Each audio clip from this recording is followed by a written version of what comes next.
नमस्कार साथियों, कैसे हैं आप सब। उम्मीद करते हैं आप सब बहुत ही अच्छे होंगे। तो चर्चों में चलने वाला ट्विन टावर को आज जो फाइनली है गिरा दिया गया है साथियों। तो 2:30 में गिरा दिया गया इसे, और ये बहुत इंपॉर्टेंट न्यूज़ है, इसलिए मैं सोचा आपके साथ इसे कवर करने के लिए। क्या है, विवाद नहीं है, सब कुछ कवर करूंगा। कैसे पहुंचा कोर्ट तक मामला ट्विन टावर का, कैसे स्टोरी शुरू हुई इसकी, सब कुछ कवर कर दूंगा इस वीडियो में। पर उससे पहले वीडियो को लाइक, चैनल को सब्सक्राइब और शेयर जरूर कीजिएगा अपने सारे दोस्तों के साथ। तो आज जैसा कि आप लोग ने भी न्यूज़ में देखा ही होगा या फिर कहीं ना कहीं अपने किसी सोशल मीडिया पे ये वीडियोस को जरूर देखा होगा, जहां पे ट्विन टावर को ब्लास्ट के माध्यम से साथियों आज नोएडा के अंदर में गिरा दिया गया। तो विवाद क्या था साहब, विवाद क्या था, आइए चर्चा करते हैं आपके साथ। तो जीएस पेपर 2 से इंपॉर्टेंट रहेगा, गवर्नमेंट पॉलिसीज एंड इंटरवेंशन। तो फाइनली अब नोएडा का जो सुपरटेक कंपनी के द्वारा जो ट्विन टावर है, ओनर जो इसकी है ट्विन टावर की, उनका नाम सुपरटेक कंपनी है, उसको फाइनली आज गिरा दिया गया। तो ये देख सकते हैं साथियों, इस टावर को फाइनली आज क्या किया गया है, गिरा दिया गया है। तो इसे गिराया गया क्योंकि इसका ओनर जो है सुपरटेक कंपनी है, और कहा जाता है साथियों कि ये बिल्डिंग कुतुब मीनार से भी ज्यादा, जो आपका दिल्ली में मौजूद है, उससे भी ऊंचा है। और इसे आज फाइनली 2:30 में गिरा दिया गया। अगर जिन्होंने वीडियो नहीं देखा है जाके देखिए, यूट्यूब में भी और न्यूज़ में भी तो लगातार अभी कवर ही करेंगे, आप जाके देख सकते हैं कि इस बिल्डिंग को फाइनली आज जो है गिरा दिया गया। गला थोड़ा फंस रहा है साथियों, आज सर्दी भी है मुझे थोड़ा सा, और गले में दर्द भी हल्का हल्का हो रहा है। कहा जाता है साथियों कि ये जो दोनों टावर हैं, इसके अंदर में 915 फ्लैट्स थे, उसमें से 21 शॉपिंग मॉल्स और 2 बेसमेंट। साथ ही साथ ये भी कहा जा रहा है कि ये दिल्ली के कुतुब मीनार से भी बड़ा है। जो ये कंपनी है साथियों सुपरटेक, उनके द्वारा ये कहा जा रहा है, उनके द्वारा नहीं, इनके बारे में कोर्ट के द्वारा ये कहा गया कि ये जो दोनों टावर बने थे ना साथियों, ये बहुत सारे मल्टी वायलेशन जो रूल्स हुए, जो एक्ट है सुपर नोएडा के, उनके वायलेशन के ये बिल्डिंग को खड़ा किया गया, और इसलिए इस बिल्डिंग को गिरा दिया गया। ठीक है साहब।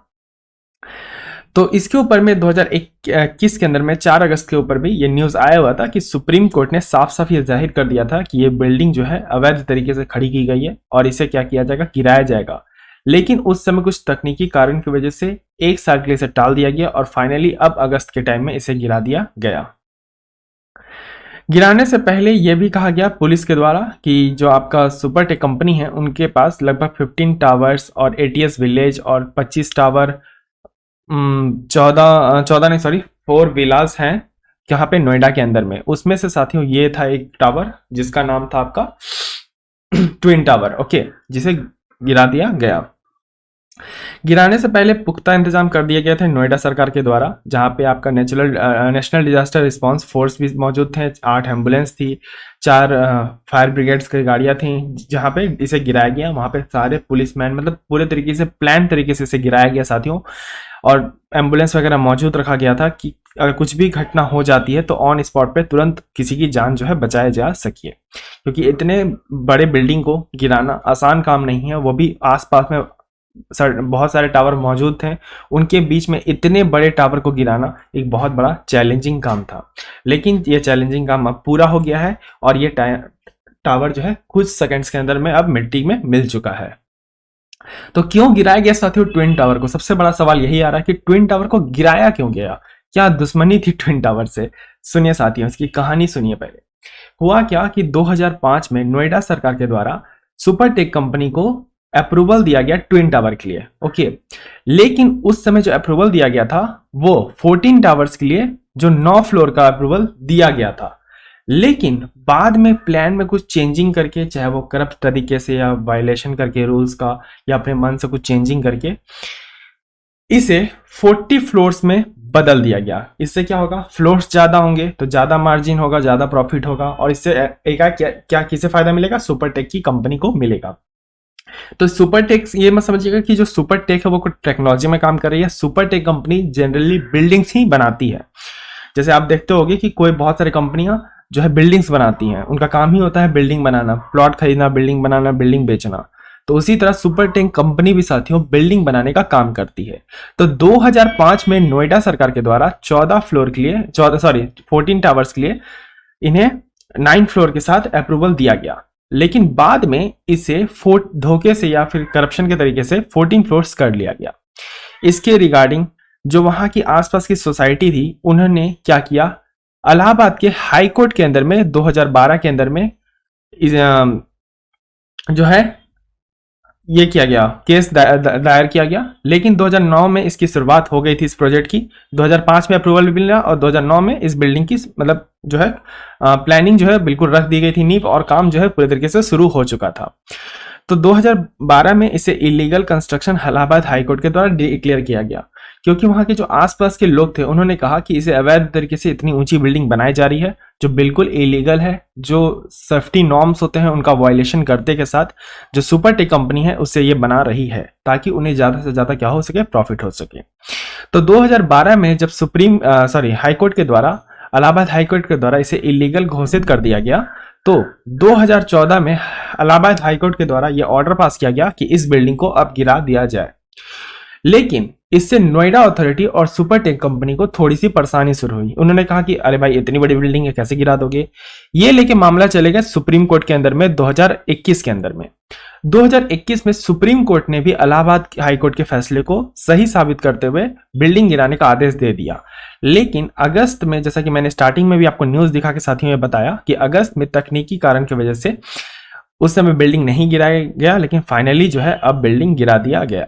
यह बिल्डिंग को इसलिए गिराया गया क्योंकि सुप्रीम कोर्ट के द्वारा यह स्टेटमेंट दिया गया कि Uttar Pradesh industrial area development act 1976 और उत्तर प्रदेश अपार्टमेंट एक्ट 2010 का वायलेशन कर रही है। अब जो स्टेट पीसीएस दे रहे हैं वो इस दोनों एक्ट को एक बार जरूर देख लेंगे, क्योंकि स्टेट पीसीएस में इसकी चर्चा हो सकती है। जो उत्तर प्रदेश वाला दे रहे हैं पीसीएस एग्जाम, वो इस दोनों एक्ट को एक बार जरूर देख लेंगे जाके। तो ये पूरी कहानी रही साथियों, और आज फाइनली इसे पूरे तरीके से ध्वस्त कर दिया गया। मैं एक बार फिर से कवर कर देता हूं कि 2005 में नोएडा अथॉरिटी के द्वारा 14 टावर बनाने के लिए उसमें 9 फ्लोर के साथ अप्रूवल दिया गया, लेकिन धोखे से इसे 40 फ्लोर में कन्वर्ट कर दिया गया। ओके, तो 2009 में इसकी शुरुआत हो गई थी बिल्डिंग बनाने की, लेकिन वहां के जो आसपास के लोग थे वो पहुंच गए इलाहाबाद हाई कोर्ट और उन्होंने इसके ऊपर में एक केस दायर किया सुपरटेक कंपनी के ऊपर में कि ये जो बिल्डिंग बनाया जा रहा है वो अवैध तरीके से बनाया जा रहा है। 2012 के अंदर में इलाहाबाद हाई कोर्ट के द्वारा इसे इलीगल कंस्ट्रक्शन घोषित कर दिया गया, और लास्ट में 2014 के अंदर में इसे गिराने का भी आदेश इलाहाबाद हाई कोर्ट के द्वारा दे दिया गया। इस नोटिस को लेके नोएडा अथॉरिटी और सुपरटेक कंपनी कहां पहुंच गए साथियों, वो पहुंच गए सुप्रीम कोर्ट। लेकिन सुप्रीम कोर्ट ने भी अगस्त 21 2021 को जो आपका इलाहाबाद हाईकोर्ट का स्टेटमेंट था वो सेम स्टेटमेंट को दोहराते हुए इलाहाबाद हाईकोर्ट के स्टेटमेंट को सही साबित किया और कहा उन्होंने सुप्रीम कोर्ट के द्वारा भी यह ऑर्डर दिया गया कि इस बिल्डिंग को जल्द से जल्द गिराया जाए। यह बिल्डिंग 2021 में ही गिर जाता, लेकिन उस समय कोविड का टाइम था, बहुत सारे प्रॉब्लम्स चल रहे थे, इसलिए उस समय के लिए इसे टाल दिया गया और अब इसे बिल्डिंग को गिराया गया फाइनली, क्योंकि इसमें 2 नॉर्म्स का वायलेशन हो रहा था। एक तो Uttar Pradesh industrial area development act 1976 और दूसरा उत्तर प्रदेश अपार्टमेंट एक्ट 2010। ये दोनों एक्ट का वायलेशन साफ साफ यहां दिख रहा था। तो साथियों आप देख सकते हैं कैसे कार्यक्रम 7 बजे सुबह से इसे फाइनली 2:30 तक कैसे ब्लास्ट का जो कार्यक्रम चला, लोगों को हटाया गया और जो भी तैनात वगैरह किया गया लोगों को, ये सब आप पूरे तरीके से टाइमलाइन पॉज करके देख सकते हैं कि जो सुबह 7 बजे से लेकर 2:30 तक का कितना सारा कार्यक्रम किया गया था गिराने से पहले। कहा जा रहा है साथियों कि 3700 kg से भी ज्यादा एक्सप्लोजन का इसमें इस्तेमाल किया गया है और 500 मीटर तक एक्सप्लोजन जोन घोषित कर दिया गया है। इसके गिरने के बाद बहुत बड़ा धुआं निकला, एक वो जो बोलते हैं धूल का, एकदम बिल्कुल बादल का टाइप। तो उससे बहुत लोगों को कहीं ना कहीं परेशानी हुई, लेकिन एक करप्शन से खड़ी की हुई बिल्डिंग आखिर में फाइनली आज गिर गई और यहाँ पे सरकार की जीत हुई। तो आप इस चीज को मैंने इसलिए कवर किया क्योंकि साथियों बहुत लोग को ये जाना था कि बिल्डिंग गिराया क्यों गया। बिल्डिंग इसलिए गिराया गया क्योंकि इसमें एक्ट का जो है वायलेशन हो रहा था। अगर कल को बिल्डिंग में लोग रहते हैं, एक तो वायलेट तरीके से उसे बनाया गया, उसकी कंस्ट्रक्शन ही अवैध तरीके से गई बिना सेफ्टी नॉर्म्स को ध्यान रखे हुए, तो वो कहीं ना कहीं अगर उसमें को लोग रहते हैं तो कल को अगर सुनामी आती या भूकंप आता और तब बिल्डिंग गिर जाती, तब लोगों की मौत हो जाती, तब दोष किसे दिया जाता? सरकार के द्वारा, सरकार को दिया जाता। इसलिए फाइनली कोर्ट के आदेश के हिसाब से और सारे जांच के हिसाब से इस बिल्डिंग को गिराने का आदेश दिया गया। तो बस ये थी साथियों न्यूज़, इसलिए मैंने इसे कवर कर दिया। तो आप जो स्टेट पीसीएस दे रहे हैं वो ये दोनों एक्ट को जाके प्लीज़ पढ़ लीजिएगा एक बार, मैं आपसे रिक्वेस्ट करता हूँ। बाकी जो यूपीएससी भी दे रहे हैं वो भी जाके देख सकते हैं, एक बार देख लेने में क्या जाता है, बहुत बड़ा तो ऐसा नहीं है कि आपको बहुत ज़्यादा इसमें कुछ पढ़ना है, एक बार बस आप जाके एक बार रीड कर लीजिएगा, काफ़ी आपके लिए। लेकिन स्टेट पीसीएस वाले इसे ध्यान से जरूर पढ़ें। तो आशा करता हूँ आपको ये टॉपिक क्लियर हो गया होगा कि ट्विन टावर को क्यों गिराया गया। इसके ऊपर में मेंस का कुछ क्वेश्चन बनता नहीं, इसलिए मैंने लाया नहीं। आशा करता हूँ आपको चीज़ें क्लियर हो गई होगी। अगर हो गई है तो वीडियो को लाइक कर दीजिए, चैनल को सब्सक्राइब कर दीजिए और शेयर कर दीजिए अपने सारे दोस्तों के साथ। बहुत सारी स्पेशल क्लासेस चल रही हैं, आप जाके देख सकते हैं। आज संडे का माहौल था तो संडे में एक हुआ बड़ा धमाका, इसलिए मैंने इसे कवर किया और आशा करता हूँ आपको चीज़ें क्लियर हो गई होंगी। तब तक के लिए रखिए अपना ध्यान, मुझे दिया गया धन्यवाद। जय हिंद, जय भारत।